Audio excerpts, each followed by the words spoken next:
Thank you for tuning in to the Simple Sophisticate podcast, the show that is part of the Simply Luxurious Life online destination, cultivating true contentment, the art of living a life of quality over quantity.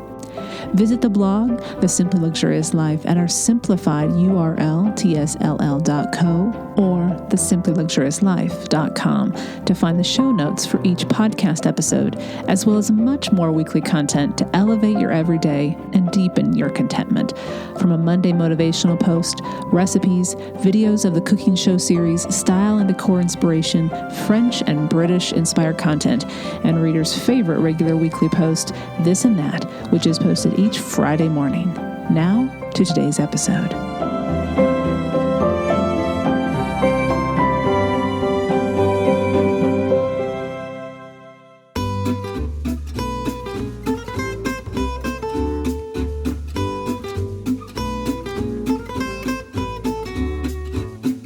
Welcome to the Simple Sophisticate podcast, where intelligent living is paired with signature style. I'm your host, Shannon Ables. And whether you're listening on your commute, exercising, working in the garden, or sitting down with a hot cup of tea or a café au lait, thank you for tuning in. Let's get started.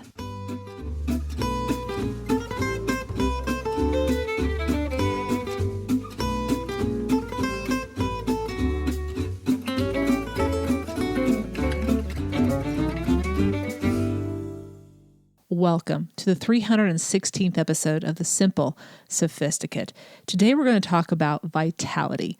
And you may be wondering, what is vitality? You may have a general idea, as I did when I picked up a book that kind of spoke to what it is that can infuse our everydays in an intentional way with far more quality and satisfaction that goes far beyond the surface.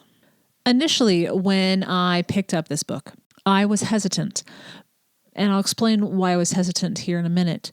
But then I started to look into the book a little more further. I started to actually start reading it, and I started to realize so much of what she talks about is about elevating the everyday experience each of us has. And that is what is at the bedrock of living a simply luxurious life. And I said, okay, what can she teach me? What can she teach us about vitality? And maybe, because I think all of us learn in different ways. And so if there's a different approach to understanding how to infuse our everydays in a way that elevates them, I'm going to bring as many different ways to you as I possibly can. So hopefully this book will, through this episode, will inspire you or give you ideas on how you too can elevate your life. And so much of it is within our control. So let me begin with a quote. Before I forget, this week's Petite Pleasure is a Francophile find, and I have loved it. Looking forward to talking about it with you at the end of today's episode. Stay tuned. So let's begin today's episode, how to cultivate a life full of vitality and how it contributes to your overall well-being. I want to begin with a quote from the book. Here we go. Quote, "Vitality involves intersection with and participation in the world around you. It is not predicated on taking a year off to find yourself. It doesn't require making a drastic change. You don't need to lose yourself in self-reflection. You don't need to overhaul your existence or reinvent your life or wait until the chaos subsides." This comes from the author of a new book, Everyday Vitality, Turning Stress into Strength. The author is Dr. Samantha Boardman, and I first want to get into what is vitality. So vita means life, the root life.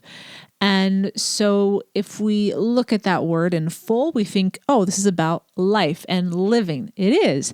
What exactly does it mean, though? Vitality elevates the quality of each day, because we're living those days. We're in those days. Our life is every single day that we live. And it is something you cultivate with your actions, your engagements, and your approach to living. The term or the definition health of spirit is an oft definition of vitality. And in the book, vitality is a sense of feeling psychologically and physically up to task.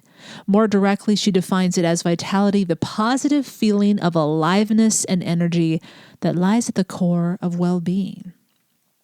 When we invest in our well-being, we invest in improved everydays. Here is a list of things to think about when it comes to vitality. You're going to get the most out of each day. It is created by deliberate actions, and it is associated with positive health outcomes such as productivity, better coping skills when stress and challenges arise, greater mental health, and ability to manage negative emotions. It is important to note that writer and psychologist Andrew Solomon shares, quote, "The opposite of depression is not happiness, but vitality," end quote. And she included that quote at the beginning of this book, and I feel she defines that or proves or supports that throughout this entire book. And so, as I mentioned, though, I took a pause when I first saw the title of this book, and let me just share it with you again. The title is Everyday Vitality, Turning Stress into Strength, because, and you probably already know where I'm going with this, based on previous readings, based on conversations we've had here on this podcast and on the blog, and research that I've read, and through my own experience, we shouldn't be managing stress. We should be assessing and eliminating it at the source when and where that is possible. Because knowing how to juggle 10 balls is not easy, and just learning how to do that better isn't going to make it so you can do other things well. Remove some of the balls so you can really be proficient at what you truly value. And so I did look at that subtitle and go, I'm not so sure. But then I started reading the introduction, and it was clear that much of the stress that is in our lives is actually self-made and thus can be reduced and or eliminated, which is what she does in this book. She talks about how to eliminate it, actually, and she actually shares with you ways that you don't even have to welcome the stress that you have accepted as okay. Her book is full of specific approaches backed by research and multiple studies to demonstrate the significant shift and beneficial shift our lives make when we approach our everydays, how we interact, that indeed we do choose to interact with the outside world, and how we hold ourselves as we navigate through our days to do so thoughtfully and intentionally. In other words, how to actively engage rather than passively observe. Today, I'm going to share with you 10 approaches, tips, and tools for improving the vitality in your everydays. There are far more than 10 that can be found in this book. So hopefully today's episode will just be a nice taste of what you will maybe want to explore should you pick up the book. So how do we improve vitality? Number 1, reduce the micro stressors. It has been reported that those people who reported a high number of everyday hassles were 3 times more likely to die than those who reported lower levels. Now, they wrote it that way, but I just want to say more likely to die sooner, have a shorter lifespan is how I read it based on the context. So that quote's a little unclear, but the point is you're not going to potentially live a longer, healthier life if you constantly have these microaggressors throughout your everydays. In other words, those daily hassles that up until now you have accepted and put up with because they didn't seem too big. You know, those simple headaches of having to rush a bit throughout your day, but you do it every day. So therefore, you're not present with those you love. So therefore, you're a little bit on edge. You're a little bit grouchy. Those are little stressors, and it becomes a chronic stress. And we've talked about this before, but we want to get rid of the chronic stresses. We're meant to handle stress. That's why cortisol levels rise. The adrenaline rises so that we can handle moments of stress. But if we keep doing that, our health suffers and our relationships can't help but suffer because we're not able to be fully there, fully open, fully present. So go through your day and just look through it. What are those things that cause you headaches? And they've been causing you headaches for a while. And they're not big headaches. You're not popping a Tylenol or an aspirin or whatever it is you might take if you get an actual headache. But it's enough that it's a bit of a road bump. I like to think of it as I'm on a dirt road. There's a handful of dirt roads around here. And in fact, when I grew up, we live on a dirt road. It's when you have a really big pothole and you know how to avoid it, but you sometimes still get your tire in it. It still gives you a little bump and it jars you and your coffee goes spilling a little bit if you're drinking a cup of coffee while you're driving. And it just irritates you. So it's those constant irritations. You need to find a smoother road. You need to figure out how to get rid of those microaggressors. Every single one you get rid of will improve the quality. You may not be able to get rid of all of them, but you're showing that you're conscious and you're paying attention to what is working and what isn't. And that's number 1, reduce the microaggressors. Number 2, Look at your daily actions. Do they reflect what matters to you? Quote, doing something that feels meaningful or that matters to you and not just thinking about it is uplifting. End quote. A life of vitality requires that we engage, that we be active and thus not be passive. Quote, vitality is a reflection of how we actually choose to live. She italicizes the live here, end quote. Dr. Boardman gives examples of living passively, living a life on autoplay, shrinking from challenges, isolating oneself, dwelling on the past, and burrowing internally. So going within, really just diving deep into yourself. We'll talk about the balance there because we've talked about how it's important to go within and get to know yourself, but there's a limit. So those are examples of living passively. Often, due to exhaustion or insecurity, we behave in ways that go against our values. Our fears rise up and determine our choices regarding how we engage with others, especially those we love. But when it comes to people we don't know, we jump to negative assumptions because we're exhausted. We want to protect ourselves. We're scared. And so the negative cynicism goes up, whether it's a significant amount of cynicism or just the doubtfulness. There's no way they mean that sincerely. Oh, there's no way they'll do the right thing. There's no way they'll do it well. Part of that comes from you're exhausted and you just can't get to the positive.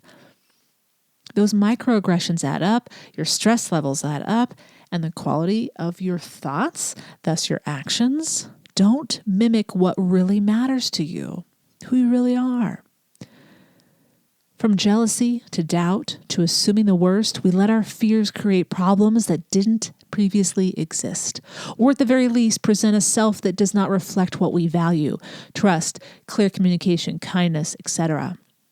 Reminding ourselves that we can only tend to our tasks and we must let others attend to theirs when we actively decide, rather than, quote, sliding into our decisions, in other words, living passively. These things prompt unhelpful emotions. When we choose to be an active engager in life, in other words, living consciously, being present, we avoid draining our vitality and instead we strengthen it. Because if we're tending to our tasks, and this is something we spoke about in a previous episode, we're reminding ourselves that we have control over us and only us. So guess what I'm going to do? I'm going to give you the benefit of the doubt. I may put boundaries up. I may be clear about what I can or cannot do, but I'm not going to assume the worst in you. I'm going to know that I can take care of myself in the sense of if you behave in this way, I'll step forward towards you. If you behave in that way, I won't. And I'll communicate why if it's a relationship that we both want to move forward with. So look at your daily actions. Do they reflect what matters to you? This requires you to be very, very present, conscious, and clear-eyed about what really does matter to you. That's number 2. Number 3, engage in micro moments throughout your everyday that boost your resilience. I love her different terminologies only because it's all about the little thing. What you're going to find throughout this conversation today and throughout our book is your vitality increases through very small actions throughout the day. It doesn't need to be huge, grand gestures, which I think makes this more approachable. Quote, vitality is cultivated and enhanced through productive and meaningful actions, having a good conversation, doing a favor for someone, going for a walk, reading an interesting article, and then calling a friend to discuss it. They are other-oriented. They are outward-oriented. They are action-oriented. They are not internal nor individual, nor do they require sustained self-immersion. On the contrary, they require engagement and interaction. In other words, micro moments are you engaging with life. Waving to your neighbor, saying good day, good morning. Simple something is just like that. It's a positive engagement. You've stepped out of yourself. You've thought about how your what you say, your actions, your smile might do. You don't have an expectation, but you're giving something positive to the world. You're savoring something good. This is where those simple luxuries that I tag on my Instagram feed. If you haven't seen all my pics of simple luxuries, please just search hashtag TSLL simple luxuries. Savoring all these little micro moments that hold you in the present moment and ask you to savor it. Bring more of those into your life. Intentionally bring those into your life. That's number 3. Engage in micro moments throughout your everyday that boost your resilience. 4, refrain from retreating into your own head. Okay, I am guilty of this. So here we go. Shannon, take note. Quote, thinking and talking about issues can only take you so far. You can reflect ad nauseum on your internal world, but it's your actions and experiences in the real world that shape you. End quote. This seems obvious when we read a quote like this, as though, well, duh, I have to go out and live in the world to make my world. But this is the thing. If you're only living in your head, if you're only talking about taking action, you're living a passive life. It's scary to live an active life because you don't know the outcomes. And I think that's the beauty of it. You don't know the outcomes. You might think you know, you've watched this show, you've read this book, you've watched that person do this in a past experience in your life, so that must be how it's going to go. Doesn't mean you don't carry that information with you. It just means don't let it limit you. Let life surprise you. Engage. Here's another quote from the book. Self-focused attention can be productive in the short term. We need self-reflection to process experiences so that we can learn from them and move forward. But too much self-reflection can result in self-absorption, which can entrench us in ruminative thoughts. When this happens, instead of an oasis of revitalization, getting locked in our own heads can be counterproductive, isolating us from others and closing us off from opportunities that expand our minds, exercise our bodies, and stretch our souls. So again, this is a balance we must strike. We are not saying do not self-reflect, do not, understand why you feel the way you feel. Do that, but set a limit. Again, I come back to Maurice Schwartz a lot when it comes to emotions. You want to feel what you need to feel, but you got to go through it and then move past it. You can't linger or dwell there. You have to move forward and take action after you found the information you needed, or at least a bit of it, because you're not going to find out everything unless you actually put it into action. I say this, and I'm talking probably more strongly because I'm talking to myself, as I mentioned at the top of this point. Find a balance. You know when you've gone over the edge of too much thinking. I'm going to say think about it. Remember, that might take us too far in the thinking bit. But my point is, when you stop feeling that you're gaining something helpful and it begins to drain you, and that's when the vitality starts to be lost. That's when you know you've gone too far. All right, so number 4 is refrain from retreating into your own head. Number 5, cultivate uplifts. And uplifts is another one of her terms, like micro moments. Again, these little things that we can do throughout our days to uplift the mood, to make it more positive. Quote, there is increasing evidence that positive everyday experiences and activities that engage, connect, and fortify us are critical sources of vitality, end quote. By being present in our everydays, engaging consciously, we can both appreciate the minor positive events in our everydays and provide them for others in our lives as well. From receiving sincere praise from a boss or colleague, so that would be an uplift in our lives, sharing an unedited laugh with a friend. Hey, your commute home was void of complication. That is an uplift. All of these positive events increase vitality, and by noticing them and appreciating them, we will find even more than we realized were present in previous days. So this is part of the remaining present. This is reminding ourselves to engage and appreciate those little positive moments. But on the flip side, give those moments to other people, because maybe they're aware of how to elevate their vitality. Maybe they're listening to this podcast, read this book, but maybe they aren't. And you're still going to provide a positive moment for them that will fuel them in an energetic, positive way. When we cultivate uplifts, we welcome more positive emotion into our days. And quote, when you're in a more positive frame of mind, you are more likely to interpret a bother as a challenge, end quote. Living a life of contentment is an exercise in holding ourselves in the present, engaging fully, responding rather than reacting. And when we do so, we are not dwelling on the past or worried about the future or anticipating a better future. We are right here, right now, entirely. We notice the beauty, the birds chirping and dancing about, the need to help a colleague by holding the door open for them. We engage with an open mind and thus bring curiosity and a frame of mind to solve rather than complain. Dr. Boardman points out that, quote, sources of uplifts are rarely self-focused, end quote. You are looking outward, engaging with the world around you, the people, Mother Nature, the community. Quote, a study found that people who engage in pro-social actions like donating money to charity or helping another person exhibited greater self-control than those who didn't, end quote. The point being here, you fuel yourself with more vitality to choose well by engaging positively with the world around you. And even better, quote, uplifts are easily generated because they don't require either money or extraordinary circumstances. I like that insight because often we think about, oh, I need to help other people. I need to give and volunteer. And we do it because it makes us feel good, but it actually emotionally infuses our vitality and increases the ability to be even more open-minded, more engaged in a positive way. So we fuel ourselves in a very chemical way in our body, naturally chemical way in our body by helping other people. It feels good, but there's so much more to that feeling good. It's actually lifting us up. It's actually refueling us. All right, that's number 5. I have 5 more tools, ideas, and approaches to share with you. But first, I'd like to introduce you to a few sponsors. I'll be back in 3 minutes.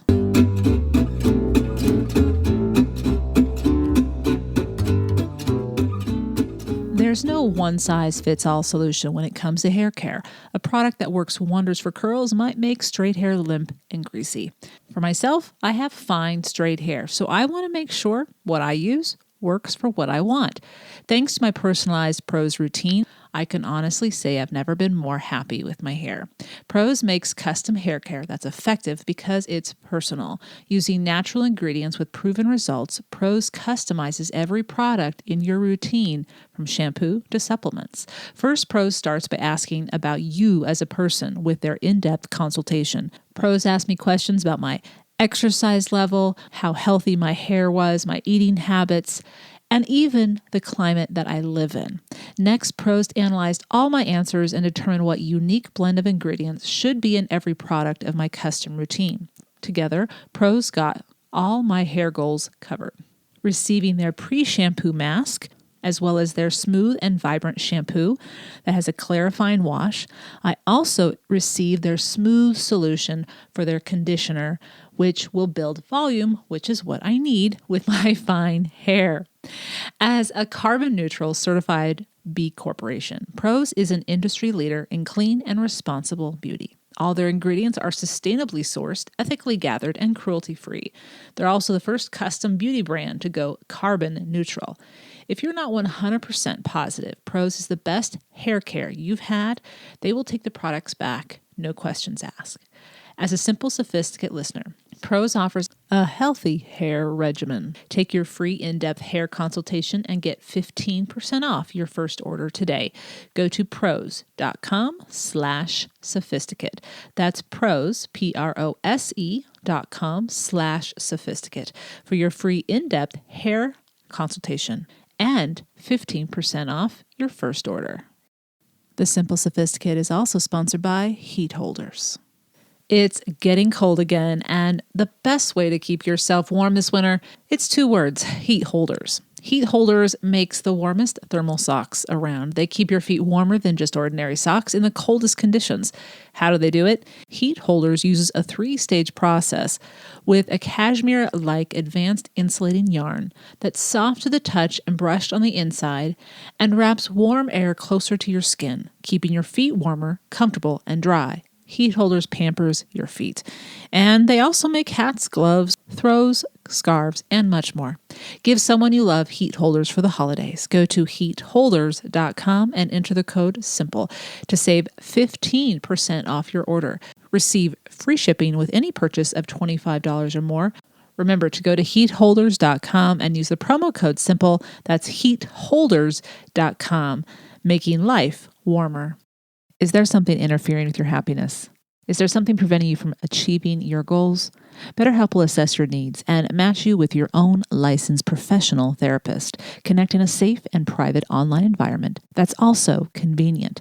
This is not a crisis line. It's not self-help. It is professional counseling done securely online, and you can start communicating in under 48 hours. With licensed professional counselors who are specialized in depression, stress, LGBTQ matters, family conflicts, self-esteem, trauma, sleep, you're sure to find what you need. Everything you share is confidential, and it's time for you to start living a happier life today. As a listener of the Simple Sophisticate podcast, you'll get 10% off your first month by visiting the sponsor of our show today, betterhelp.com/simple. Join over 1 million people who have taken charge of their mental health. Again, that's BetterHelp, HELP.com/simple.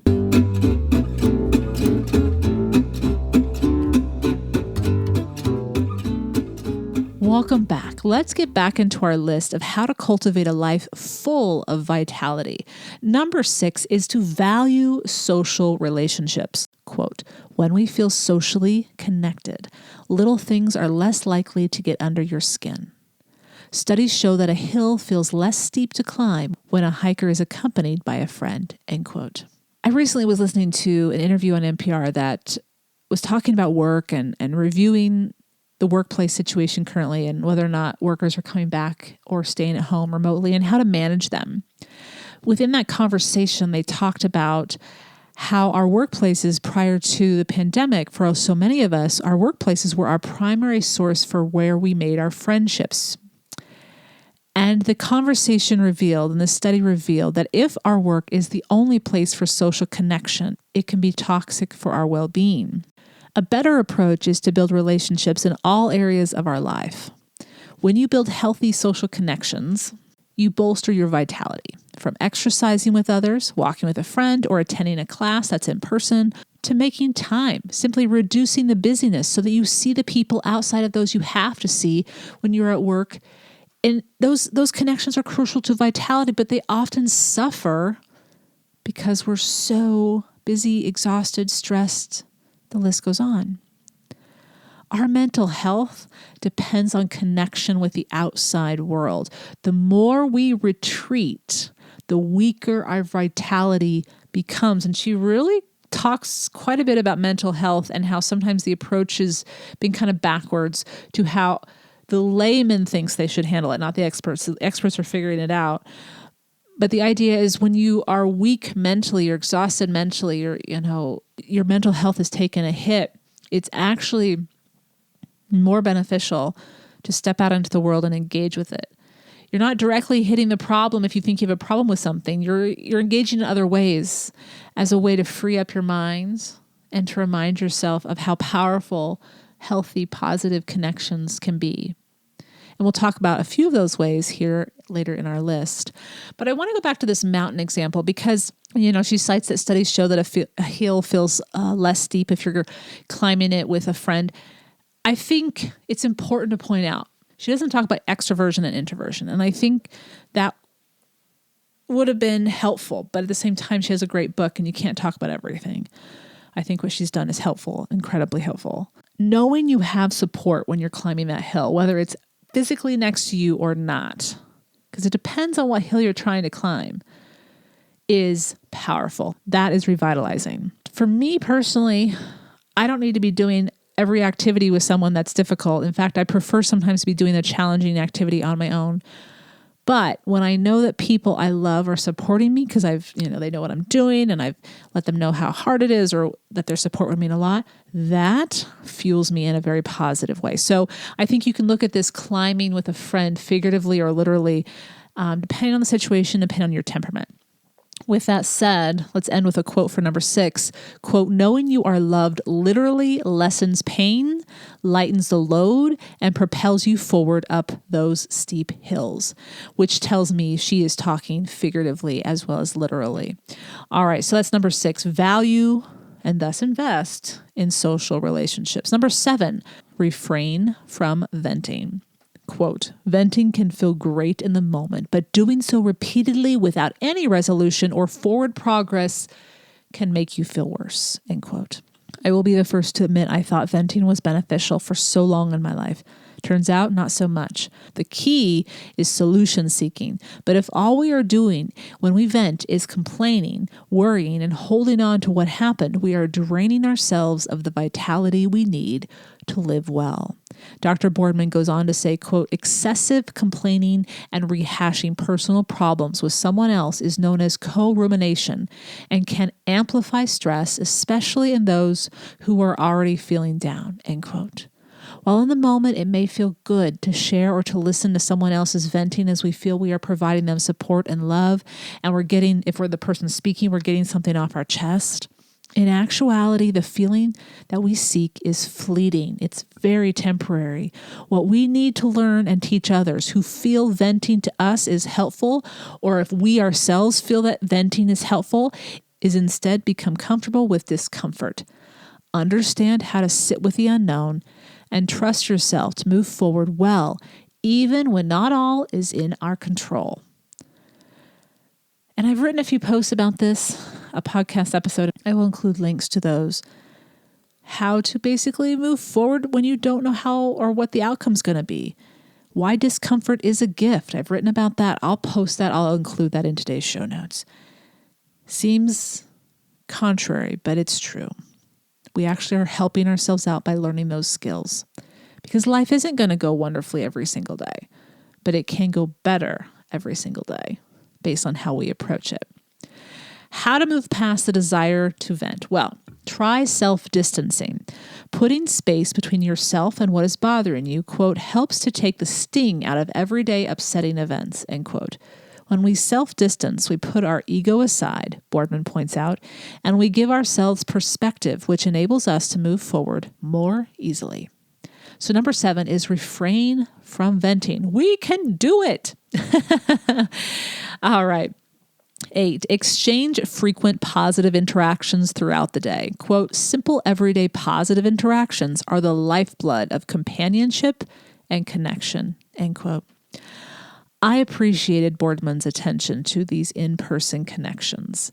Passively engaging does not bolster vitality beyond the temporary moment that we see the text, see the likes on our Instagram post, etc.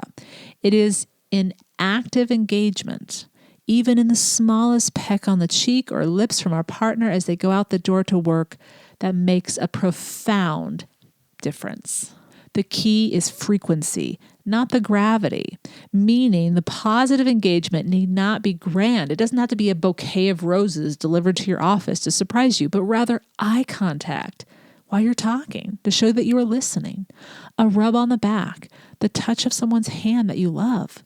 These simple things, if done regularly, not the same thing regularly, but these kind of positive interactions regularly, add up and build our vitality to not only have a great day, but strengthen our relationships with those we love and care for. So 8 is exchange frequent positive interactions throughout the day.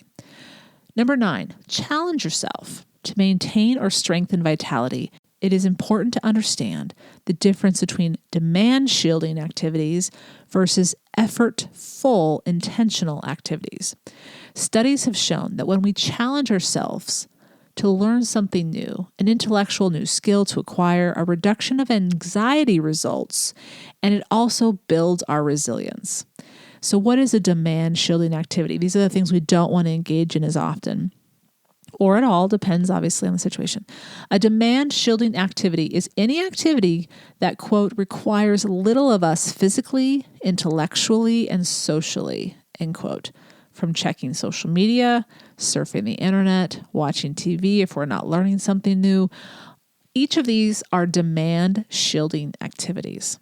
To further the point shared throughout today's episode, when we choose to challenge ourselves intellectually, we are looking outside of ourselves for knowledge we don't currently possess, and thus we are not isolating, we are not turning within, which further reduces our vitality. When we choose to learn, as astronomy professor Abraham Loebs observes, we are, quote, giving a higher priority to the world around us than to ourselves, end quote. as well as increasing our vitality. When we learn something, when we stretch ourselves, it is rewarding not only for our brain, but our body as well. It simply feels good to learn and achieve something we hadn't been able to do or understand previously. That positive emotion fuels our vitality. So 9 is challenge yourself. 10, find your flow. Quote, the more flow you experience in your daily life, the more vital and replenished you will feel. End quote. I absolutely loved reading Dr. Boardman's point about the benefits of finding our flow and engaging in this space regularly. While often the term flow, being deeply immersed in what you're doing so that you're not thinking about anything else, is associated with creatives, artists, etc., the truth is, flow is any situation in which you are fully immersed with the present moment and not thinking about anything else. You are all in and savoring it deeply. An engaging social interaction, for example, a walk with a loved one, or on your own, in which the surroundings and or the company have your rapt attention. Understanding how powerful flow can be gives us permission to prioritize doing what holds us in such a place. Find your flow, see your vitality rise. So 10 is find your flow. Dr. Samantha Boardman addresses many more tools for increasing our everyday vitality, so I highly recommend you check out her book, Everyday Vitality, Turning Stress into Strength. A more obvious yet often forgotten or dismissed way to increase your vitality is to prioritize a deep, restful, regular night's sleep. Also, she reminds that those of us who compare ourselves to others weaken our vitality, making us less happy. And while it's good to have high standards, she suggests keeping them attainable is also key. Most importantly, she underscores the importance of engaging with the world. She concludes her book by reminding to, quote, turn away from the mirror and look out the window. Even better, I hope you'll throw open the door and venture out safely into the world, end quote. Of course, I read this with introverts in mind, especially because I'm one myself, and I know many of those listening are as well. And I wholeheartedly agree that action and social engagement and healthy social relationships are key to a life full of vitality. The key with social engagement is to be open to a variety of different types. Introverts often prefer more one-on-one engagement, and we need to honor what feeds our individual temperaments and not force someone else's definition of what social engagement is upon ourselves if it just doesn't feel life-lifting. Listen to yourself, get to know yourself, and then challenge yourself to step away from looking too often inward. As we said earlier, self-examination is healthy, but it has its limits. And engage with the world so that you can live. Many of us have been made aware of a needed balance of social engagement and time in our own company as well to refuel as we were forced to go from one extreme to the other when the pandemic hit. Find your happy balance now. Come to understand why it works for you and intentionally hold yourself in the present, looking for and cultivating positive moments, those uplifts and micro moments, along with frequent positive exchanges. I am confident you will begin to see an improvement in the quality of your everydays. The vitality component is entirely in your hand. Invest and savor what you have nurtured to be of value. I hope you have enjoyed today's episode. I enjoyed this book. I was more impressed with the book as I was going through it, as I mentioned. And so I saw that it was more a parallel to what we speak about often here on the podcast and the blog about contentment and elevating and strengthening the quality of our everydays. And I think that just having that intentionality about our lives, focusing on our everydays and really nurturing them has some amazing outcomes if we can appreciate how those small things really add up. Not just for ourselves, as she talks about. I think this book was really helpful when it comes to relationships and those simple everyday connections. I think we could learn a little bit from our French counterparts, have longer lunches, fewer to-dos, and thus deeper relationships and more memories that we want to savor. All right. I have a Petite Pleasure to get to with you, and I'll be right back to share that.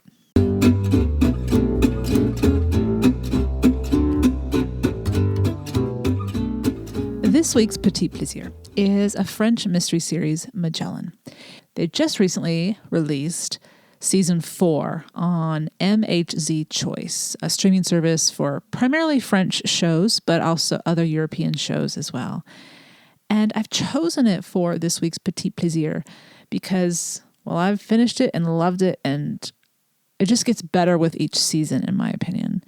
And there's more new episodes that are dropping every single Tuesday until the end of December. So I wanted to bring it to your attention if you haven't been watching it, because if you're a Francophile, you want to brush up on your French, but you also want a dependable storyline with every episode. It's a cozy mystery, I would say. It's not gory. It's not dark. There's a playful side to it. Then this is a series for you. It's a French series, as I said, set in Seignac, a southwestern France town, which is near Bordeaux. And the lead character is, as you would imagine, Commissionaire Magellan, or Inspector Magellan. He is a lead detective. He's the one solving the new murder mystery each episode.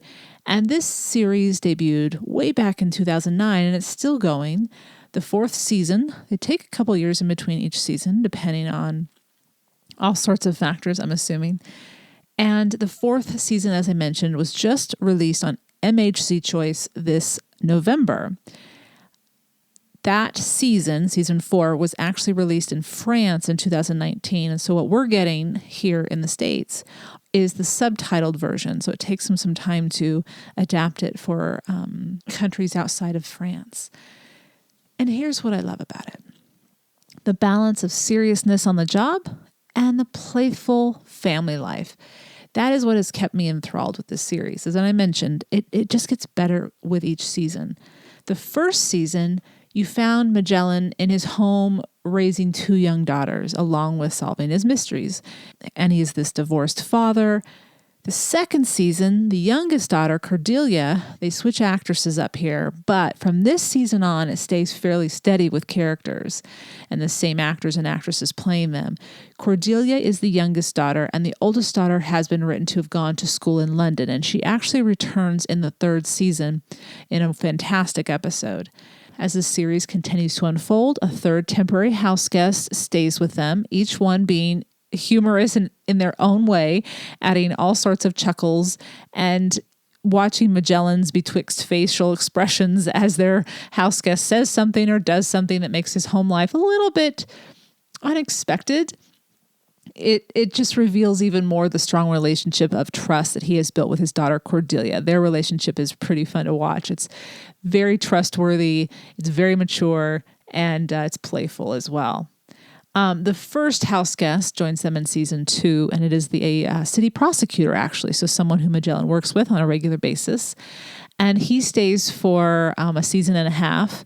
The second house guest, who is currently living with Magellan, and as we are in season 4, is his cousin, or is Cordelia's cousin, Ludo, who is his sister's son, who's in his mid-30s, and he's absolutely hilarious. As well, on the mystery-solving side, Magellan's partner is Lieutenant Baraya, played by Selma Cauchy, and she is a savvy, fit, don't dare try to outrun her detective in her own right. And the two's exchange of respect for one another and repartee is dependable and enjoyable throughout every single episode, and I appreciate that. Magellan never brandishes a gun, and he relies solely on Selma, the lieutenant, to be prepared, while he, without fail though, always has her back to apprehend a runaway suspect, even if it is his perfectly timed use of his vehicle to open a door, block a pathway so as to blockade or trip up the suspect. It's these consistencies that make this an enjoyable, cozy mystery to watch. It's not goofy anyway. I wouldn't say that. The home life is playful, as I said, but it's just something enjoyable to watch at night. It's not. I would say it's light, much lighter than Midsummer Murders, for example, but it's not goofy like Agatha Raisin. Even though that's a playful one and a fun one to watch too. So it's kind of in the middle of those two. As well, one more detail about the series, I particularly appreciate Magellan's relationship with his partner-girlfriend, journalist Florence, who writes for the local newspaper of Seignac, The Sentinel. She is smart, she is respected in her profession, and the two have an equal partnership not beholden to tradition. Yet it's full of support, sincerity, and respect for each other's career and life. So when you sit down to watch Expect for each episode to begin, once the murder has taken place, of course, with Magellan and his daughter Cordelia, along with whoever their current house guest is, enjoying breakfast in the morning, either in their garden, outside their home, or at the kitchen table. There are croissants and tartines, café au lait. It's just a simple everyday setting, every single episode. Then his phone will ring, Lieutenant Selma is calling, and he must report to the murder scene. From there, the episode unfolds. And all the while, we pick up on a bit of our French language as the series is subtitled, as I mentioned. If you too are all caught up on the 4 seasons and all the episodes that they've released so far, look for a new episode to be released for season 4 every single Tuesday. So tomorrow, November 16th, a 4th episode for season 4 will be released, and they have 10 episodes in this new season, which takes us all the way to the end of December. You can watch on MHZ Choice directly or via Amazon Prime. Subscription is just under $6 a month. And I will link both of those options on the show notes. You can check those out. thesimplyluxuriouslife.com/podcast 316. I hope you've enjoyed this week's Petite Pleasure, where each week ideas are shared to make the everyday all the more enjoyable.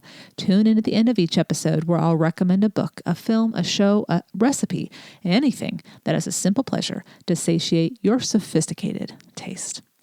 I want to thank you for tuning in today. And again, the show notes, thesimplyluxuriouslife.com/podcast 316 for information about the book, Everyday Vitality, and the Petite Pleasure Magellan.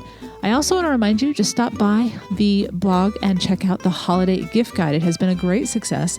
It's full of more than 60 items, mainly Francophile finds and Anglophile finds.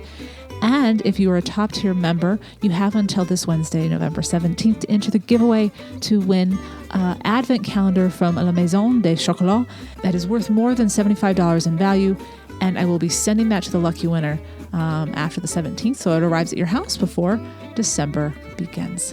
I have a brand new episode coming next Monday, November 22nd, so tune in for that. Until then, thank you for tuning in and have a wonderful brand new week. Bonne journée.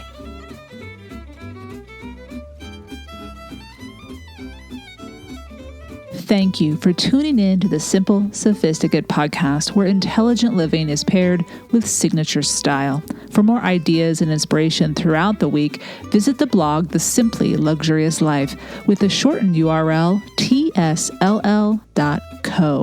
For more in-depth exploration of how to cultivate your own unique, simply luxurious life, be sure to pick up my first 2 books. Each are available in hardback, paperback, ebook, and at Audible for audio listening. The first is titled Choosing the Simply Luxurious Life, and the second, Living the Simply Luxurious Life. And look for a 3rd book to be released in the spring of 2022. Readers can now join the more intimate Simply Luxurious Life international community by becoming members of the blog, which provides ad-free unlimited reading and access to exclusive content such as each month's A Cup of Moments video chat, tours of my home, Le Papillon, the regular monthly post, What Made Me Smile, and Saturday Ponderings, as well as the opportunity to enter all of the giveaways during French and British weeks. To stay caught up on all things Simply Luxurious, the podcast, blog post, and the cooking show, as well as receive exclusive news and an extra dose of inspiration to jumpstart your new month, subscribe to the Simply Luxurious Life's free monthly newsletter, which arrives on the last day of each month. And there's a weekly newsletter, a favorite of listeners and readers, which is also free and arrives each Friday to keep you caught up on the recent weekly posts on the blog. Enjoy with a hot cup of tea or a cup of morning coffee and stay in the know about all things simply luxurious. Thank you for tuning in today, and look for 2 new episodes of this podcast each month on the 1st and 3rd of Monday. To be alerted to new episodes and when they become available, follow on Instagram, the Simple Sophisticate podcast, and only the news about this show will be shared. Until next time, I'm your host, Shannon Ables. Bonne journée.